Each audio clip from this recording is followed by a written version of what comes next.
वैसे आज चांद बड़ा सुंदर लग रहा है, नहीं? तुम इसी चांद को देखकर खुश होते रहो, क्योंकि तुम्हारा चांद तो आ रहा है अब हमारे पास। क्या मतलब? चिंकी की बात कर रहे हैं बे। सच कह रहे हैं, भूल जाओ चिंकी को, क्योंकि अब वो हमारी गर्लफ्रेंड हो गई है। ऐसे कैसे? कल शाम तक तो हमारे साथ थी। हाँ, पर कल रात को हमको गाल पर पप्पी देकर गई, इसलिए अब वो हमारी है। ये कहाँ हुआ? हमारे सपने में हुआ बे, और कहाँ होगा। देखा, डरा दिया ना तुमको। हाँ रे, सच में। तो क्या सोचो? क्या सोचेंगे? कुछ भी नहीं। चलो तुमको एक मजेदार कहानी सुनाता है। एक आदमी था, भोला भाला, घर परिवार वाला। एक रात को ऐसा हुआ कि वो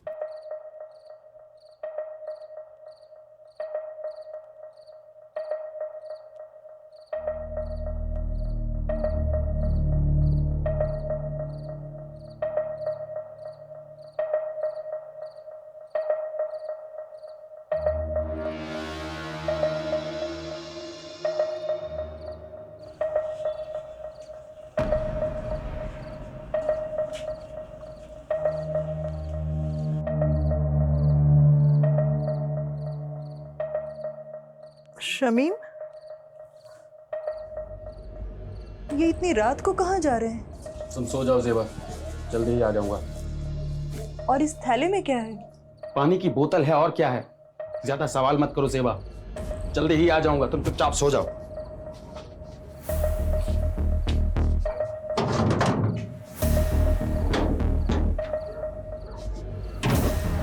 फिर उस आदमी को पता नहीं क्या सूझी कि वो अपनी औकात भूल गया।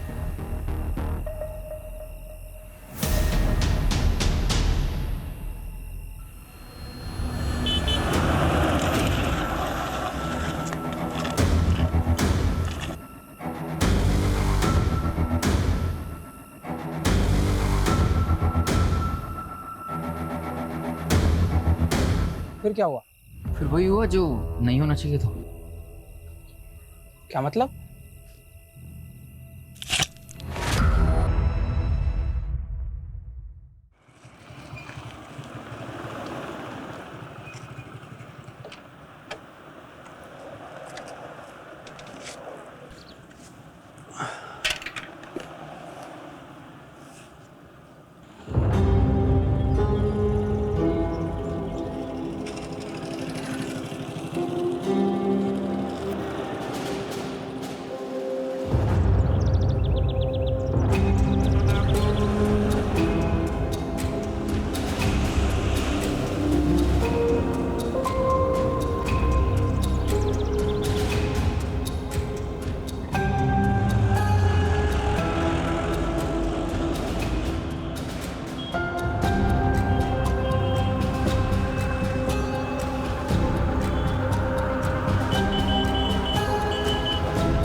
माल तो चोखा है, थोड़ी लाली लिपस्टिक करेगी, पटाखा लगेगी। बड़ी भी, मेरे कमीशन का आज ही कुछ हो जाता तो।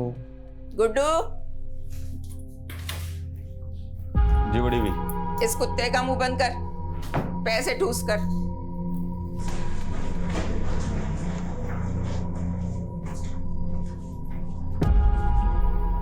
आज से ही काम शुरू करना है, तब तक यहीं रहना होगा, समझी? मुंह में जबान नहीं है क्या? भूख लगी है? खाना नहीं खाएगी तो रात भर कैसे टिकेगी? मैं खाना भिजवाती हूँ तुम्हारे लिए।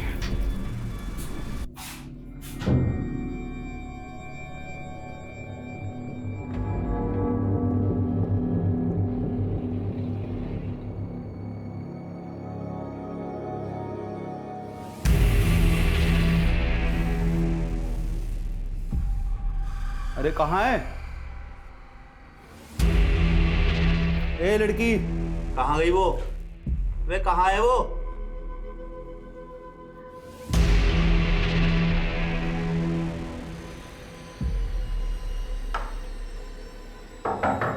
लड़की, ए लड़की, चल, बड़ी भी, एकदम चुप। कौन है तू? अब तेरा बड़े घर जाने का टाइम आ गया। यादव, शीला सेफ है, जल्दी से आ जाओ। अरे मैडम जी, हम तो सोशल वर्कर हैं, गरीब बच्चियों को काम दिलाते हैं। आपको कोई गलतफहमी हुई है। तेरा पूरा काला चिट्ठा है हमारे पास। इन दोनों को लेके जाओ और तब तक तोड़ो जब तक लाठी और हड्डी में से एक टूट ना जाए। चलो लेके जाओ। चल निकल, चल सारे।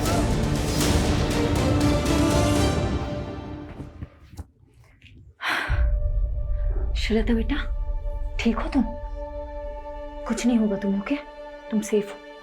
जल्दी से अपने मम्मी पापा के पास पहुंच जाओगी। डोमेस्टिक हेल्प सर्विस एजेंसी के नाम पर झारखंड, बिहार और नॉर्थ ईस्ट की लड़कियों को लाया जाता था और उन्हें डराकर, नशे की आदत डालकर प्रोस्टिट्यूशन में ढकेला जाता था। कौवा से वे अंडे, कोयला के लेवे। तू जलेबी ना तल चौधरी, सीधा बोल। बोलना क्या है सर जी, आप खुद ही समझदार हो। देखिए, मैंने अकेले ने कुछ भी नहीं किया है, ये एक टीम वर्क था। इस ऑपरेशन की सक्सेस के पीछे सबसे बड़ा हाथ सब इंस्पेक्टर अजय यादव का है। उनकी सूझबूझ और उनके खबरी नेटवर्क के सपोर्ट से ही हम इस गिरोह को पकड़ पाए हैं। Sub inspector Ajay Yadav, media को ब्रीफ दीजिए इस ऑपरेशन की। सर, ये ऑपरेशन की शुरुआत कब हुई? जी वो 7 महीने पहले कोची पुलिस के पास एक औरत ने मिसिंग रिपोर्ट लिखाई थी, अपनी बेटी श्रीलता की। उनका कहना था कि नौकरी का लालच देकर कोई उनको अपने साथ दिल्ली ले आया था। कितने समय से एक्टिव था उनका गिरोह? लगभग 1 साल से। और यहाँ से हमने 18 लड़कियों को रेस्क्यू किया, जिनको सेम मोडस ऑपरेंडी से ट्रैप किया गया था। हमने अभी तक एक ही गिरोह को पकड़ा है।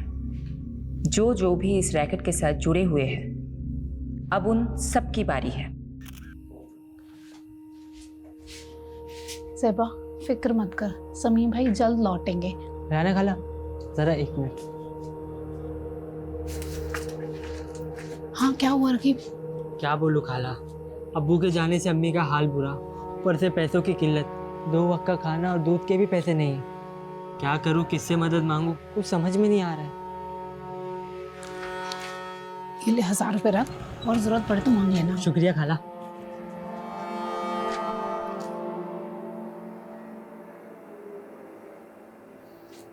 अजीज, शमीम का कुछ पता चला क्या? पुलिस ने कहा है कि वो पता लगाएगी शमीम का। वैसे मुझे नहीं लगता वो लोग कुछ करेंगे।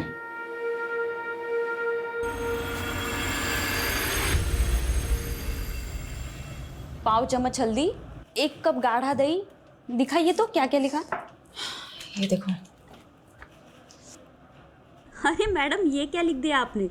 मैंने 1 चम्मच लाल मिर्च और पाव चम्मच हल्दी बोला था, सब उल्टा लिख दिया आपने। अच्छा हुआ तुमने देख लिया, वरना पता नहीं मैं क्या कर रही हूँ। एक्चुअली आज आरुषि की फ्रेंड्स आ रही है स्लीप ओवर के लिए, तो मैंने सोचा कि कुछ अच्छा सा बढ़िया सा पंजाबी डिश बना कर खिलाऊँ। आई होप आज मैं आरुषि को कोई शिकायत का मौका ना दूँ। अच्छा, श्रीलता को मेडिकल एग्जामिनेशन के लिए भेजा था, रिपोर्ट्स आई? जी मैडम, कल शाम को ही आ गई थी। एक तो नहीं हुआ था उसके साथ, बट काफ़ी मात्रा में उसको ड्रग्स दिए गए थे। डॉक्टर ने बोला है कि 2-3 दिन ऑब्जर्वेशन में रखेंगे। चलो मैं रेसिपी ख़त्म करती हूँ। Hello, what?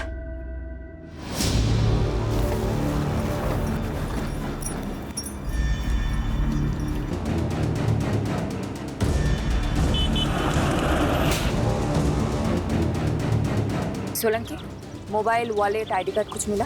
नहीं मैडम जी। सोलंकी, पोस्टमार्टम के लिए गाड़ी को बुलाया कि नहीं? हाँ बोला सर। बोल दिया ना? कब तक आ रहा है? बस 10 मिनट। फिर चेक कर लेंगे।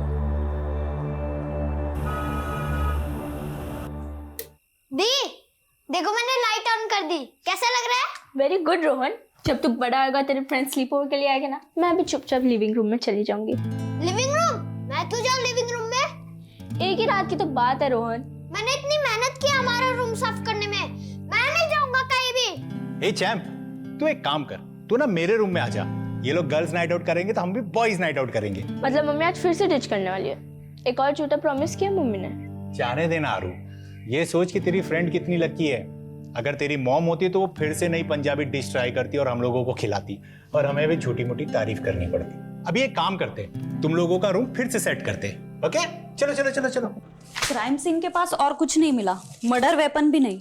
मैडम पोस्टमार्टम रिपोर्ट आ गई तो विक्टिम की उम्र 45 से 50 के बीच में, और हाँ उसका खतना भी हुआ था। मतलब मुस्लिम था। और बॉडी पे 10 से ज़्यादा घाव थे, और घाव को देख के ऐसा लगता है जैसे तेज़दार शूले से किए गए। मर्डर कब हुआ होगा? बॉडी तो काफ़ी सड़ चुकी है, देख के लगता है 4 से 5 दिन तो हो ही क्यों।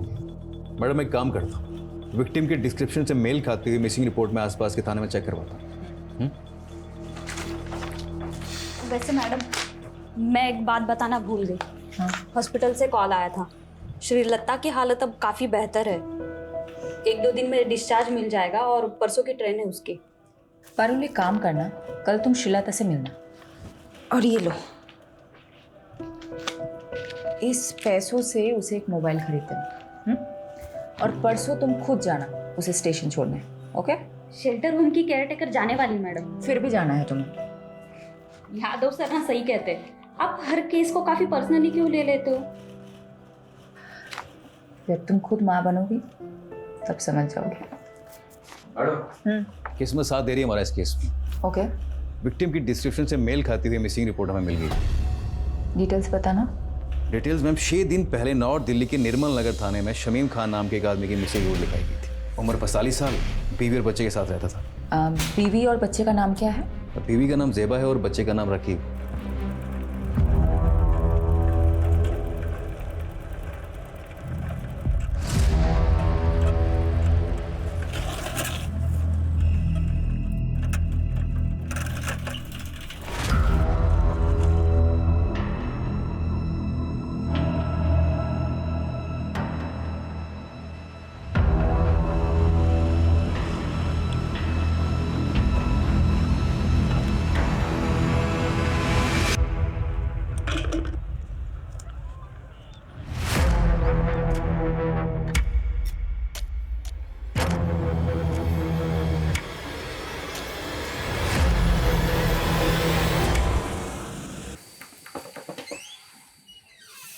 पार्टी सर, आपने बुलाया मुझे?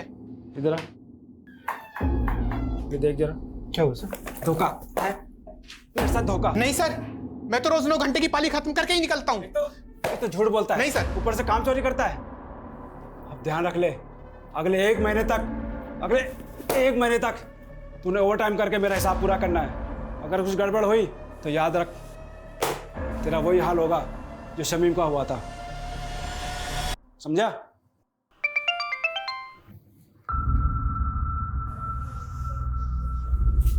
ये क्या है?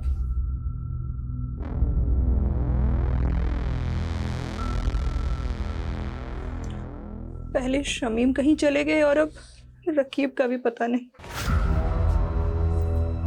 कुछ पता चला रकीब का? नहीं, लेकिन मैंने रकीब के कुछ दोस्तों से बात की। रकीब ने किसी को 1000 रुपए दे के बंदूक खरीदी है। रकीब बंदूक क्यों खरीदेगा? रकीब! रकीब! क्या हुआ बेटा? क्या हुआ? क्या हुआ रकीब? इसको खड़ा करो। क्या हुआ बेटा? रकीब ये घाव कैसे? और बंदूक क्यों खरीदी तूने? कुछ गलत किया है तूने? बोल बेटा, बोल। कहीं इन सब का ताल्लुक शमीम भाई के गायब होने से तो नहीं है? क्या जानता है तू शमीम भाई के बारे में?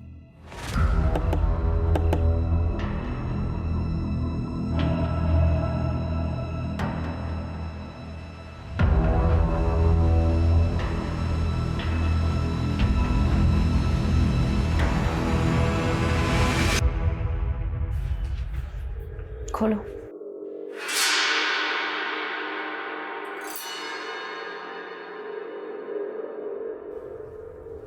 नहीं, ये मेरे शौहर नहीं है। ये शमीम भाई नहीं है मैडम। चलो ज़ेबा। रुकिए। सोलंकी। लाश पे ये कपड़े थे।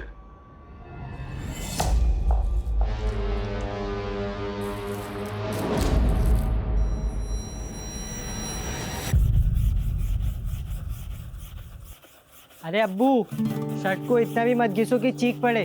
शर्ट चीखेगी नहीं बेटा, चमक उठेगी। ये देख, तेरे बाप के हाथों का कमाल। एक शर्ट पूरे 5 साल चलाता हूँ, समझा? और मेरे इसी बचत के पैसों से तू हर 5 महीने में नई शर्ट खरीद पाता है।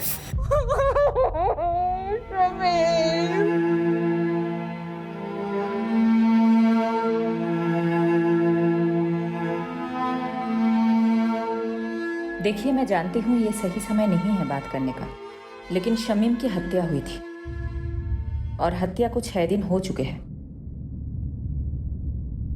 शमीम की किसी के साथ अनबन, झगड़ा, कुछ भी? ऐसा कभी कुछ नहीं हुआ था।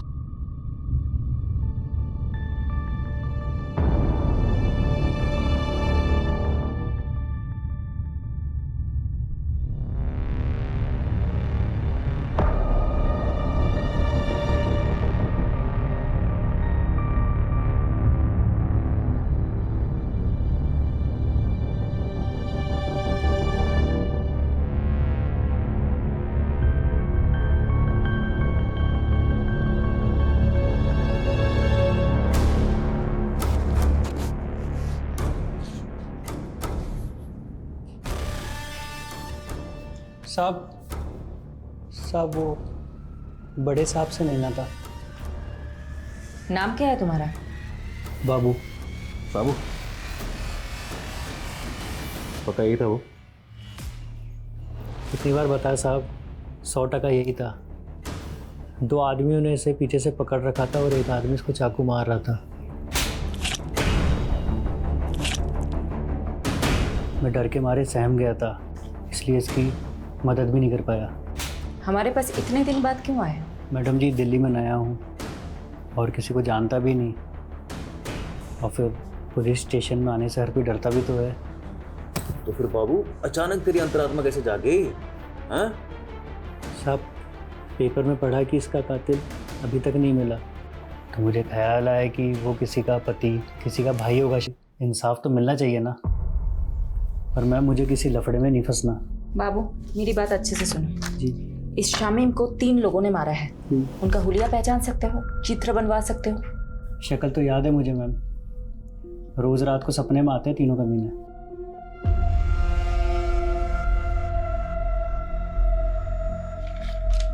हाँ साहब, वो बहू यही तीनों थे।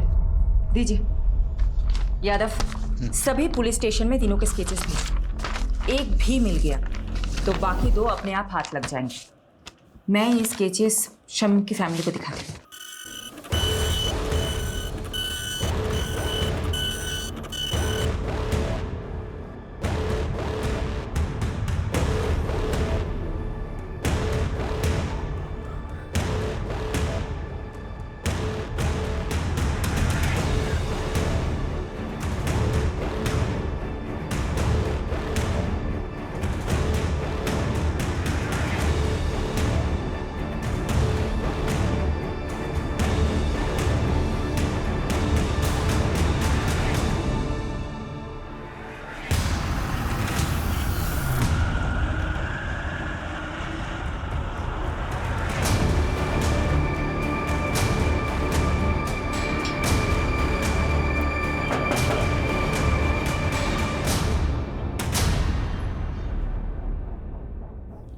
सेबा, तुमने हमें बताया था कि शमीम की किसी के साथ दुश्मनी नहीं है, लेकिन हमें एक आई विटनेस मिला है जिसने 3 लोगों को शमीम को मारते हुए देखा था। तीनों कुछ ऐसे दिखते हैं। मैंने इन्हें पहले कभी नहीं देखा।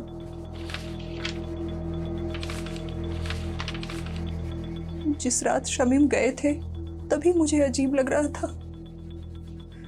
मैंने उनसे पूछा भी था, ये इतनी रात को कहाँ जा रहे हैं? ज्यादा सवाल मत करो सेबा, जल्दी ही आ जाऊंगा, तुम चुपचाप सो जाओ।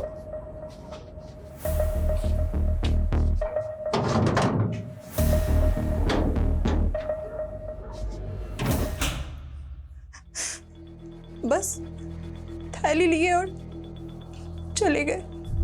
मैडम, ये बात मिसिंग रिपोर्ट में नहीं थी और ना ही कोई ऐसा बैग मिला क्राइम सीन पे। क्या था उस थैली में? शमीम ने बोला कि पानी की बोतल है, पर हाँ, जिस दिन से वो गए हैं मेरे घर से एक छुरा गायब है। ज़ेबा, तुम्हें कुछ भी याद है हमें बताना, ओके? जी। राकीब, तुम हमें कुछ बताना चाहते हो? ये चोटें कैसे लगी है तुम्हें? वो कल रात मेरे दोस्त करीम से लड़ाई हो गई मेरी। शमीम घर से छुरा लेके निकला था, कहीं ऐसा तो नहीं शिकारी खुद ही किसी का शिकार हो गया? हो सकता है मैडम। वैसे राकीब का घाव देखकर मुझे तो लगा कि वो जरूर कुछ ना कुछ जानता होगा। सकते से पूछे क्या? नहीं नहीं, माइनर है, कोई और तरीका आजमाना होगा। यादव कहाँ है? बोल तो रहे थे कि यही आएंगे, पूछती हूँ। काट दिया, कोई और एंगल टटोल रहा होगा। यही तो करता है वो। ये क्या है? शमीन खान आपकी फैक्ट्री का वर्कर था। इन तीनों में से किसी एक ने उसको मारा हो सकता है। तो इन तीनों में से आपकी फैक्ट्री का कोई था, आप जानते होंगे? 150 वर्कर है मेरी फैक्ट्री में। सबकी शक्ल ना मुझे याद रहती है ना मुझे याद रखनी है। कहीं ऐसा तो नहीं आपने इन तीनों लोगों को शमीम खान को मारने की सुपारी दी थी? मैंने तो ऐसा भी सुना है कि आप अपने फैक्ट्रीज के वर्कर्स को मारते भी हैं। ए इंस्पेक्टर, ज्यादा मत उड़, तू जानता नहीं मैं कौन हूं। पुलिस वाले को तो हो सकता है। बहुत आकड़ है ना तेरे में, आज सब निकालता हूं। चल चल।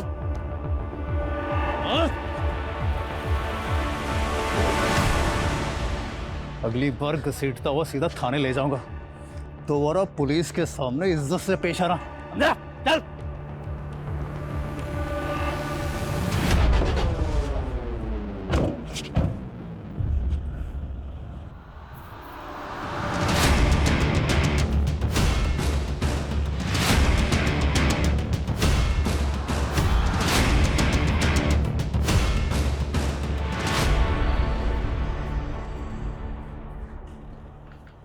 श्रीलता की रात की ट्रेन है ना? जी मैडम, कल रात तक अपने गांव पहुंच जाएगी। यादव सर का फोन है। स्पीकर पे रखें। हेलो सर, कहाँ हो आप? शमीम जिस फैक्ट्री में काम करता था वहीं गया था पूछताछ करने के लिए। पर पारुल एक काम करना, अभी मैडम को मैं बताना। यादव, फोन स्पीकर पे है। सॉरी मैडम, वो मैं पूरी इन्वेस्टिगेशन होने के बाद आपको बताना चाहता था। क्या बोलूं तुमको? ओके।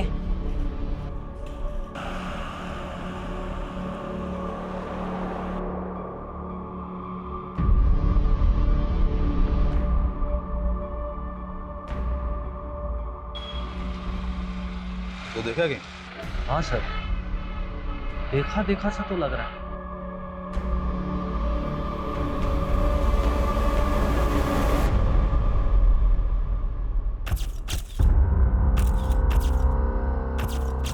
Meenakshi,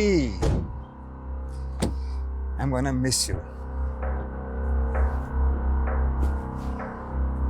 उम्र 55 की लेकिन दिल बचपन का है तुम्हारा। 2 दिन के लिए तो जा रहे हो, महीनों के लिए नहीं। हाँ, लेकिन शादी के इतने सालों में भी 2 दिन भी मैं तुमसे दूर कहाँ रहा हूँ कभी। डॉक्टर हर्षवर्धन, मैं तो रेडी थी सूरत जाने के लिए, तुम ही ने तो मना किया ना। अब 2 दिन के लिए तुम मेडिकल कॉन्फ्रेंस में जाके क्या करती? नेक्स्ट मंथ मॉरिशस में एक मेडिकल सेमिनार है, उसमें चलेंगे ना साथ? ठीक है, चल बाय।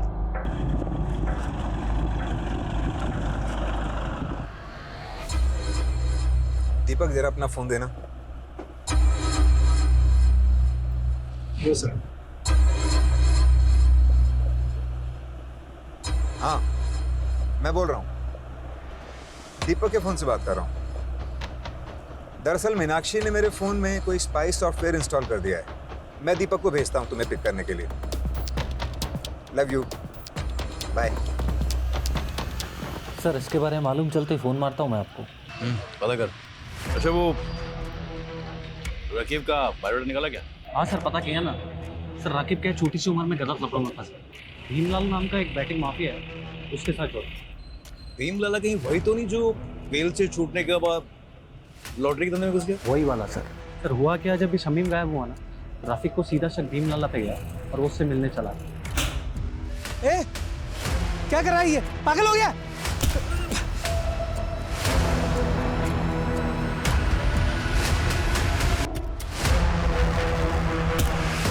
सर मारने गया था, मार खा के आ गया।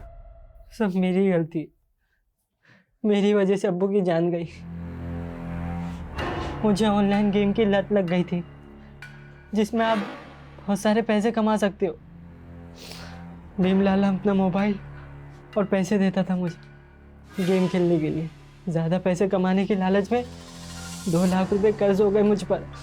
भीमलाला पैसों की वसूली के लिए हमारे पीछे पड़ गया था। उस दौरान अब्बू अजीज़ अंकल के साथ बिजनेस शुरू करने का प्लान बना रहे थे। अजीज़ अंकल के दिए हुए 60,000 रुपये मैंने चुरा लिए और भीमलाला को दे दिए। बस बाकी के 1,40,000 कब देगा? वही ब्याज के साथ? दे दूंगा, जल्दी दे दूंगा। लेकिन अब्बू को पता चल गया कि वो पैसे मैंने लिए। बता क्या किया तूने पैसे? बताता क्यों नहीं क्या किया? अरे तू आज तेरी वजह से सब कुछ माफ कर दो। क्या जवाब दूं अजीज भाई को? बोल। मुझे माफ कर दो अब्बू, मारो मुझे, मारो, मैं बहुत बुरा हूं अब्बू, मुझे मारो। क्या कर रहा है? क्या कर रहा है? पागल हो गया है क्या? सुन बेटा, क्या हुआ है? हाँ, हमें बता क्या हुआ है, हम कोई तरकीब निकालेंगे। बोल बेटा। लाला जी, मैं धीरे धीरे आपका सारा कर्ज चुका दूंगा। धीरे धीरे नहीं, जल्दी जल्दी। 15,000 रुपये महीना चाहिए मेरे को तेरे से। तू 15,000? पर लाला जी इतनी तो मेरी कमाई भी नहीं है, कहाँ से लाऊंगा मैं 15,000? ठीक है, हर महीने 5,000 रुपये, उससे 1 पैसा कम नहीं। अब्बू ने कई महीने तक पैसे दिए लेकिन फिर भी काफ़ी रकम बाकी थी। उसका ब्याज बढ़ता ही जा रहा था। क्या उस रात शमीम लाला को माने उसके घर गया था क्या?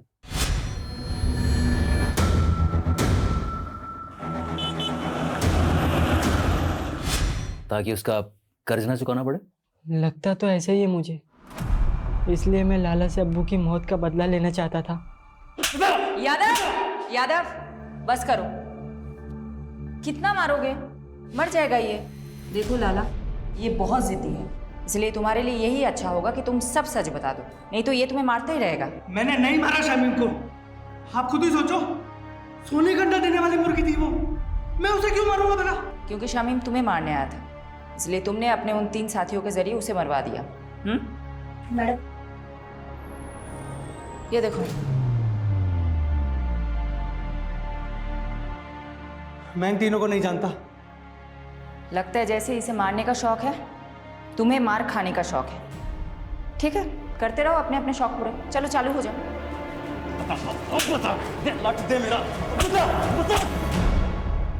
आई will call you back. Deepak, जी मैम। साहब को छोड़ा है एयरपोर्ट? जी मैम, छोड़िए। रास्ते में कहीं रुके थे? नहीं तो मैडम, घर से सीधा क्लिनिक और फिर क्लिनिक से शाम को एयरपोर्ट। तो गाड़ी रोहिणी में क्या कर रही थी दोपहर को? कार का जीपीएस मेरे फोन से कनेक्टेड है, झूठ मत बोलना। क्या साहब की माशूका रोहिणी में रहती है? ये सब आप मुझसे मत पूछिए, मैं आपको इस बारे में कुछ नहीं बता सकता, प्लीज। दीपक, दीपक,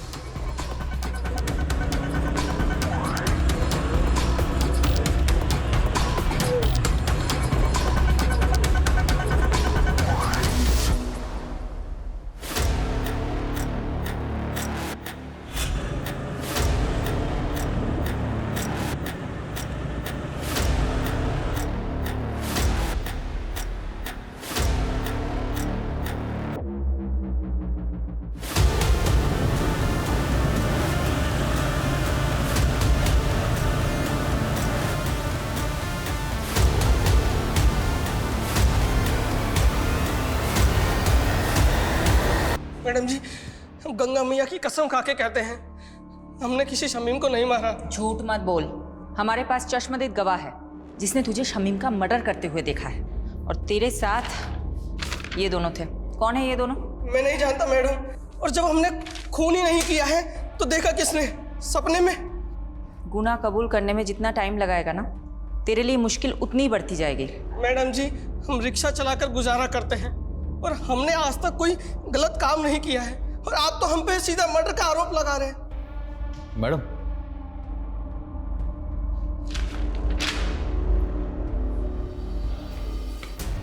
बोलो।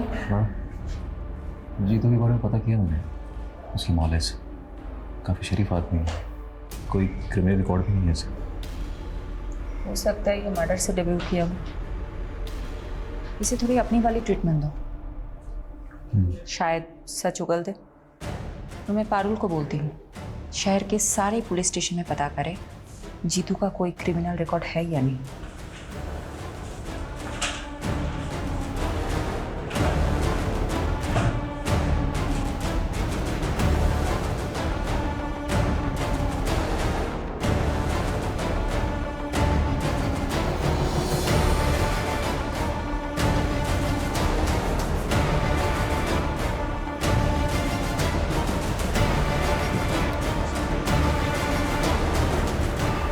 सर, यही है वो विभूति प्रसाद। अरे कुछ नहीं किया तूने, वैसे घुमाने लेके जा रहे हैं। मैंने क्या किया साहब? लगे डाल इसको। मुझे कहाँ लेके जा रहे हो? लेके चल इसको। जैसी करनी वैसी भरनी।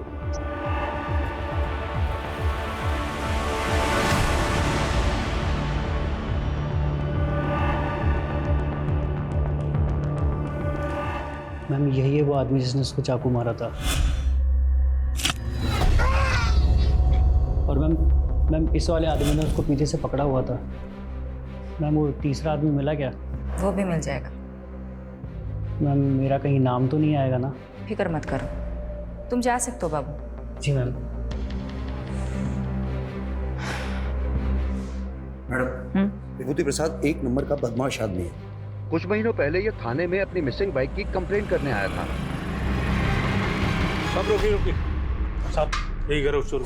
सर ये झूठ बोल रहे हैं, हमने कोई बाइक चोरी नहीं की, बल्कि यही हमें परेशान करता रहता है। साहब ये एक नंबर का झूठा है साहब। क्या सबूत है तुम्हारे पास? सबूत है हमारे पास, ये देखिए।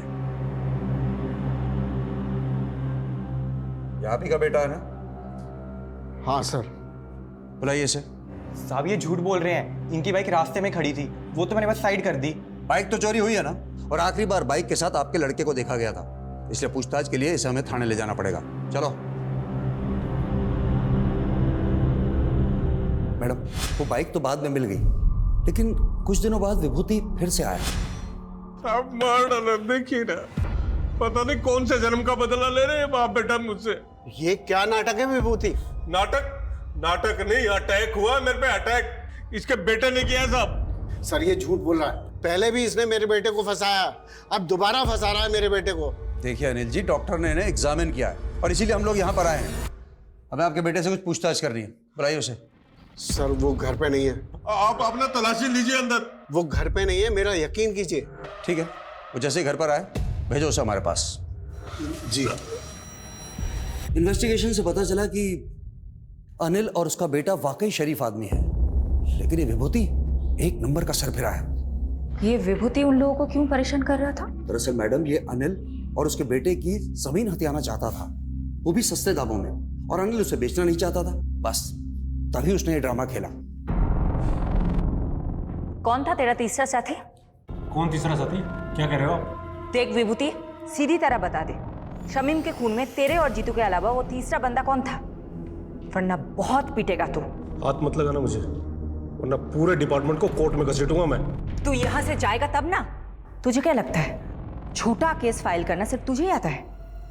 हम भी कर सकते हैं। मैडम फोन है आपके लिए। हेलो।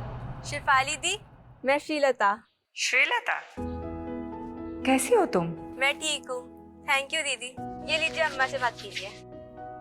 मैडम आप हमारे लिए भगवान, आपका बहुत बहुत थैंक यू। अरे आप मुझे थैंक यू मत बोलिए, आप बस अपना और श्रीलता का ख्याल रखिए, उसे खूब पढ़ाइए। मैं आपके टच में रहूंगी। जी मैडम। बाय। हाँ यादव बोलो। मैडम, स्केच वाले तीसरे बंदे का पता चल गया, मैं घसीटते हुए उसे थाने लेकर आता हूँ, आप वेट कीजिएगा। बस बस बस, यही है सर। ठीक है, यही ये ले। सर एक बार आप बंदे को देख लीजिए, फिर दे दीजिए। क्यों, क्या हुआ? स्केच से शक्ल तो मिलती है ना? स्केच से शक्ल तो हूबहू मिलती है, तो फिर? लेकिन फिर भी मुझे डाउट हो रहा है सर। क्या मतलब, कोई डाउट है क्या? अब सर आप खुद ही देख लीजिए। क्या बकवास है ये? आप कह रहे हैं कि मैंने, डॉक्टर हर्षवर्धन ने एक फैक्ट्री वर्कर का कत्ल किया है, वो भी किसी सिरफिरे और ऑटो रिक्शा वाले के साथ मिलकर? देखिए डॉक्टर हर्षवर्धन, हमारे पास आपके खिलाफ सबूत हैं। आप जानते हैं हम किससे बात कर रहे हैं? देखिए अब जो भी है, हम सिर्फ अपना प्रोसीजर फॉलो कर रहे हैं। ठीक है, तो अब मैं प्रोसीजर ही फॉलो करूंगा, और अब मैं नहीं, मेरा लॉयर आपसे बात करेगा।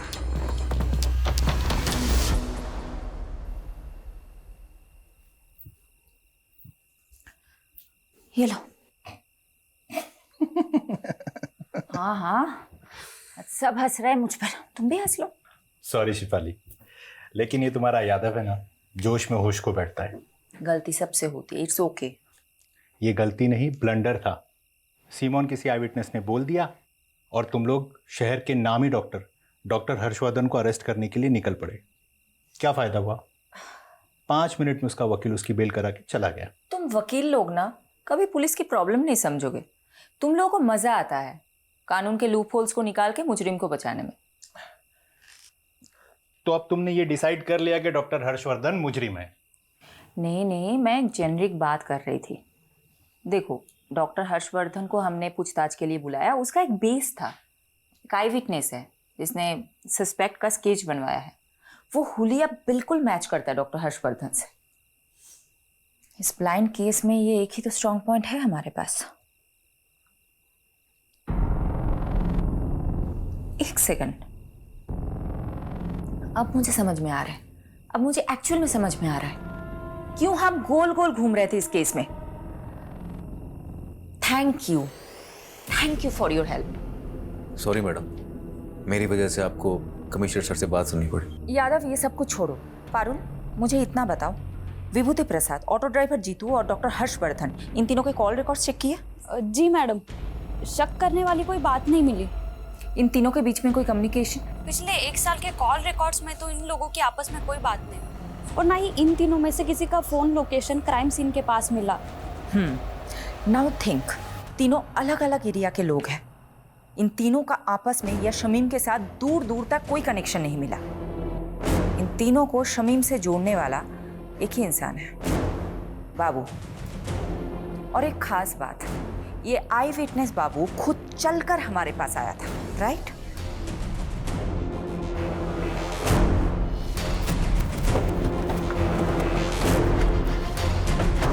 यादव,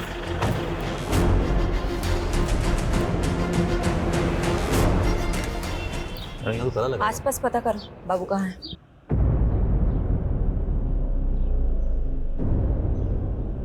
मैं बाद में बात करती हूँ। क्या हुआ? मैडम, आसपास पड़ोसी से बातचीत की मैंने, उनका कहना है कि बाबू काफी दिनों से गायब और उसका फोन भी बंद आ रहा है। मैंने ट्राई किया। मैडम जी, आप यकीन नहीं करोगे इस घर का मकान मालिक कौन है। बाबू मेरे दूसरे वाले घर पर भाड़े पे रहता था।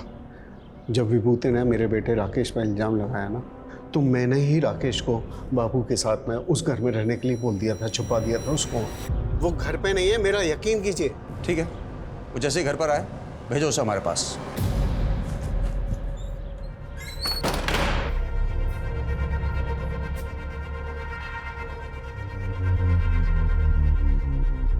राकेश, तुम जहाँ हो वहीं रहना, तुम अभी घर मत आना।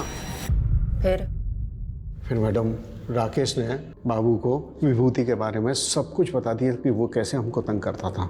बाबू ने हमको कहा कि वो हमारी मदद करेगा, और बाबू ने झूठी गवाही दी ताकि विभूति पर खून का इल्जाम लग जाए और आप उसे सबक सिखा सके, राइट?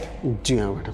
लेकिन मैडम, आप नहीं जानती कि विभूति ने हमको किस कदर तंग करके रखा हुआ था। अच्छा, ये बात बताओ, बाबू ने फोकट में मदद की तुम्हारी? जी मैडम। ये बाबू कहाँ है? मैडम पता नहीं, 3-4 दिन से घर बंद करके कहीं गायब हो गया मैडम।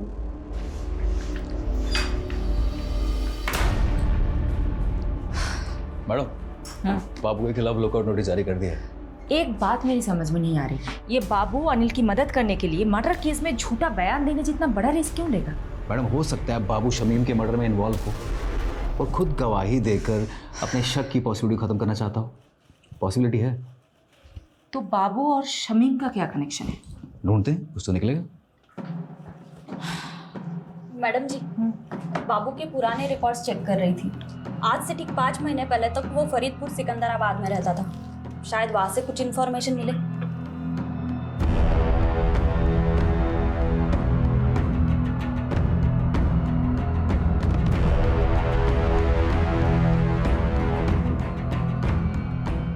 मैडम बाबू और बिलाल इसी गांव का रहने वाला था। 16 साल की उम्र में उसने अपने दोस्त की हत्या की थी। तब से वो गांव छोड़ के फरार हो गया। सबूत ना होने की वजह से आरोप कभी साबित ही नहीं हो पाया और आज तक ये नहीं पता चल पाया कि बाबू ने अपने दोस्त को मारा क्यों। लेकिन यादव, बाबू के पास्ट के साथ शमीम का क्या कनेक्शन है? शमीम से कोई कनेक्शन नहीं है मैडम, लेकिन रेहाना से। अजीज की बीवी रेहाना बाबू की कजन थी।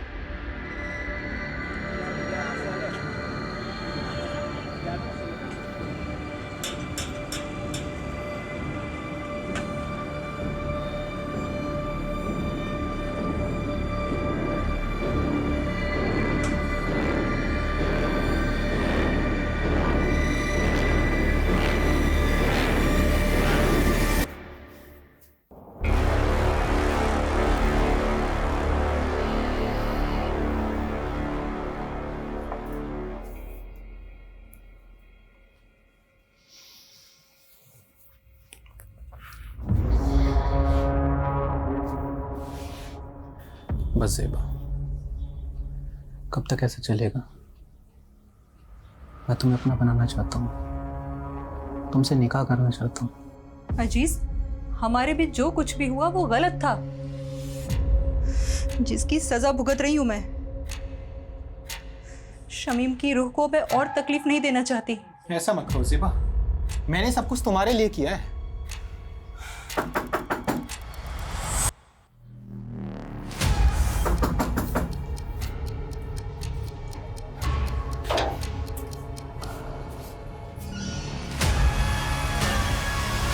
अजीज चल, अब आगे की खातिरदारी तेरी जेल में करते।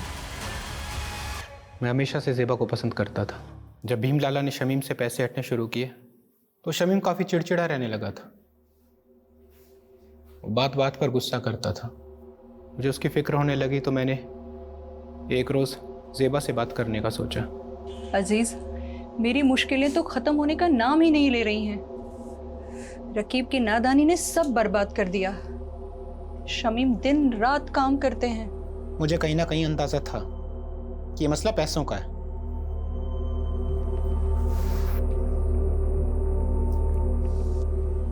ये रखो, रखो इसको। और हाँ, ना ये कर्ज है ना एहसान। हम धीरे धीरे नजदीक आ रहे थे। ज़ेबा भी मुझे पसंद करने लगी थी। लेकिन एक दिन शमीम को सब पता चल गया। ज़ेबा, ज़ेबा, दरवाजा खोल, दरवाजा खोल ज़ेबा। अजीज, शमीम, मुझे माफ कर दीजिए, मैं आपके हाथ जोड़ती हूँ। गलती हो गई शमीम, माफ कर दीजिए, हमसे बहुत बड़ी गलती हो गई, माफ कर दीजिए शमीम। उस दिन के बाद से सब खत्म हो गया था। ज़ेबा ने मुझसे मिलना छोड़ दिया था, लेकिन मेरे जहन में दिन रात सोते जागते सिर्फ ज़ेबा का ही ख्याल था। तो ज़ेबा को पाने के लिए शमीम को रास्ते से हटाने का प्लान बनाया तुमने? हाँ, बाबू मेरी बीवी रेहाना के गांव का रहने वाला था। गांव में उस पर एक हाफ मर्डर का केस भी चल रहा था। मैंने उससे मदद मांगी। वो 2 लाख रुपए के बदले शमीम का काम तमाम करने को तैयार हो गया। रेहाना जानती थी इसके बारे में? नहीं, सारा प्लान मेरा और बाबू का था। प्लान के मुताबिक मैं एक दिन शमीम से मिलने गया।